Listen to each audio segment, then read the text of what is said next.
सिंह सप्रा, ये विपक्ष को भी विश्वास पैदा करना पड़ेगा सरकार में, और सरकार के भीतर विपक्ष को लेकर ये करेज होना चाहिए कि अगर कन्वीन हो गया स्पेशल सेशन तो ऐसी कोई बात नहीं होगी जो नेशनल इंटीग्रिटी के लिए खतरा हो। ये विश्वास तो आपको पैदा करना है। बिल्कुल गरिमा जी, हमको विश्वास पैदा करना है और सरकार को हमारे पर विश्वास भी करना है, क्योंकि जिस तरह से आप देख रहे हैं कि 22 तारीख के बाद, ये थोड़ा एको आ रहा है, एको निकलवा दीजिए।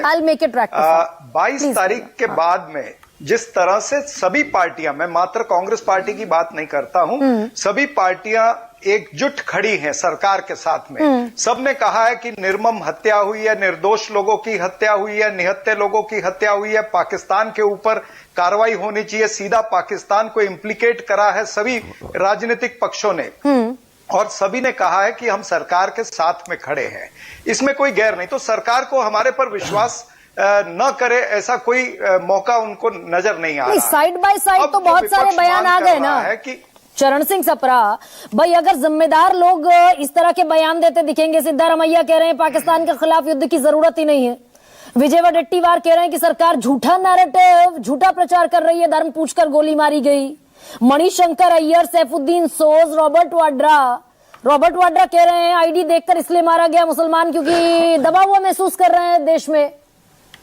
इस सारे आप ही के लोग हैं ना।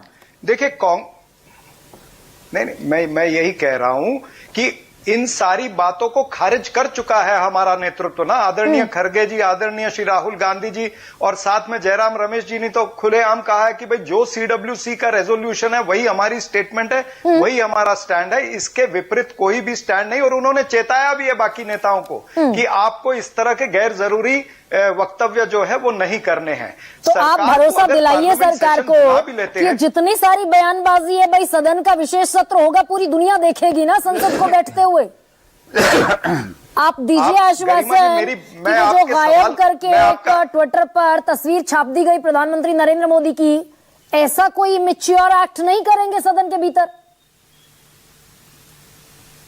गरिमा जी, अभी मैं आपके 2-3 प्रश्न मैंने सुन लिए, लेकिन आप मुझे उत्तर देने का मौका प्लीज दीजिए। कहिए ना सर। देखिए, ये सारी चीजें जो है, जिस तरह से मैं कह रहा हूं कि एक अधिवेशन बुलाने से क्या होगा, उसके ऊपर व्यापक चर्चा होगी, विषय के ऊपर देश हित में चर्चा होगी, सिक्योरिटी को किस तरह से और पुख्ता करना है उस पर चर्चा होगी, कश्मीरियत की तारीफ होगी, कश्मीर के लोगों की तारीफ होगी, सरकार के साथ में पूरा विपक्ष, सारी राजनीतिक पार्टियां एकजुट है। ये पार्लियामेंट से मैसेज जो जाएगा ना पूरे विश्व को और पाकिस्तान को, वो एक बहुत बड़ा मैसेज होगा।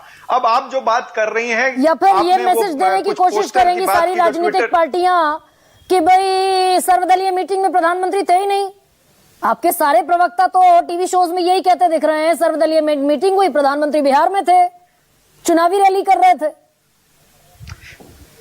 देखिए ये भी तो सच बात है ना, मैं इसी पे आ रहा हूं कि ये राष्ट्र शोक है। राष्ट्र शोक को भारतीय जनता पार्टी क्या कर रही है, इसको अपनी राजनीतिक टूल किट का हिस्सा बना करके, अपना राजनीतिक आधार बना करके राजनीतिक फायदा लेना चाहती है। ये भी हम देख रहे हैं। ये आपदा में अवसर भारतीय जनता पार्टी पहले भी लेती रही है, पुलवामा के समय भी उन्होंने लिया, जो जग जाहिर है प्रधानमंत्री ने शहीदों के नाम पर वोट मांगे थे। और अभी भी क्या हुआ, अभी ताजा उदाहरण भी यही है। आप शॉर्टकट विजिट करके, कट शॉट करके आए हैं और आप ऑल पार्टी मीटिंग में नहीं जाते हैं, आप श्रीनगर में नहीं जाते हैं, पहलगाम में जो वहां पर जो घायल लोग हैं उनको देखने के लिए नहीं जाते। आप कहां जाते हैं? आप बिहार जाते हैं, राजनीतिक मंच पर जाते हैं। तो आपदा को अवसर में बदलना ये नरेंद्र मोदी जी की फितरत है, ये भारतीय जनता पार्टी की फितरत है। इसीलिए ये खुद डर रहे हैं। अरे इन्हीं के मंत्री ने तो माना उस मीटिंग के अंदर कि हमारी सुरक्षा में चूक हुई है, इंटेलिजेंस में चूक हुई है। अब ये अंदर से डर रहे हैं कि यही बात अगर पार्लियामेंट में उठा दी किसी ने, इसीलिए ये सेशन नहीं करना चाहते और मुख्तार अब्बास नकवी जो है इस तरह का वक्तव्य दे रहे हैं। तो चरण सिंह सप्रा यानी कि सॉलिडेरिटी का वो जो CWC का जो बाकायदा आपका प्रस्ताव पारित किया आपने कांग्रेस वर्किंग कमेटी में, सॉलिडेरिटी है, यूनिटी है, वी स्टैंड टुगेदर, तो भाई ये जितनी भी फिर सारी बातें आप बता रहे हैं संसद में उठाएगी कांग्रेस पार्टी।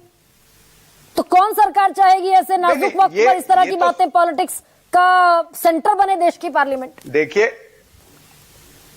देखिए ऐसा है, ये तो पहले सेशन तो बुलाएं, ये तो पहले ही डर रहे हम कह रहे हैं। और ऑल पार्टी मीटिंग में क्या हुआ, अमित शाह जी ने एक गलत बयानी भी की उस मीटिंग के अंदर। उन्होंने कहा कि जहां पर ये घटना हुई है बैसरन मेडो, उसको जून में खोला जाना था, लेकिन वो पहले खोल दिया गया, इसलिए वहां पर सुरक्षा नहीं थी। लेकिन वहां के लोग ये बता रहे हैं कि ये बैसरन वैली जो है या मेडोज जो है, ये तो कभी बंद ही नहीं होता है। वहां पर सुरक्षा में चूक हुई। ये तो जो लेफ्टिनेंट जो शहीद हुए हैं, उनकी बहन ने पूछा, नायब सिंह सैनी को पूछा कि मेरा भाई 1.5 घंटे तक जिंदा था, आपके पास में व्यापक वहां पर इंतजामात नहीं थे, इसीलिए मेरा भाई जो है वो मर गया। और उसी तरह से गुजरात के अंदर सीआर पाटिल को पूछा गया, उस मृतक की बीवी ने पूछा गया, तो क्या इनके पास में कोई जवाब थे? चरण जी एक सेकंड, फिर मंशा यही हुई ना कि भाई पार्लियामेंट में यूनिटी और सॉलिडारिटी दिखाने के बहाने बेसिकली पॉलिटिक्स करनी है ना। मैं वाजिब सवाल भी मान लूं एक वक्त नहीं, पॉलिटिक्स नहीं करनी, नहीं। देखिए ये आप बहुत हाइपोथेटिकल प्रश्न पूछ रही हैं, क्योंकि भारतीय जनता पार्टी के नेता प्रवक्ता उस स्तर पर आ रहे हैं, इसीलिए आपको ये सवाल हमको पूछने पड़ रहे हैं, भारतीय जनता पार्टी को भी। आप जिस पोस्टर की बात करती हैं कि जो ये कह रहे हैं कि सर तन से जुदा करके दिखा दिया है, क्या उसमें कोई शरीर है? अरे उसमें तो तन ही नहीं है, उसमें तन नहीं है। भारतीय जनता पार्टी क्यों डर रही है? हमने क्या उसमें नरेंद्र मोदी जी का नाम लिखा है? वो तो तुषार कपूर की एक फिल्म थी गायब। सर सुनिए ना, तुषार कपूर की फिल्म थी गायब, ये सेंसिटिव उसका पोस्टर समझिए ना। किसी और वक्त को चुन लीजिए ना। सुनील साहब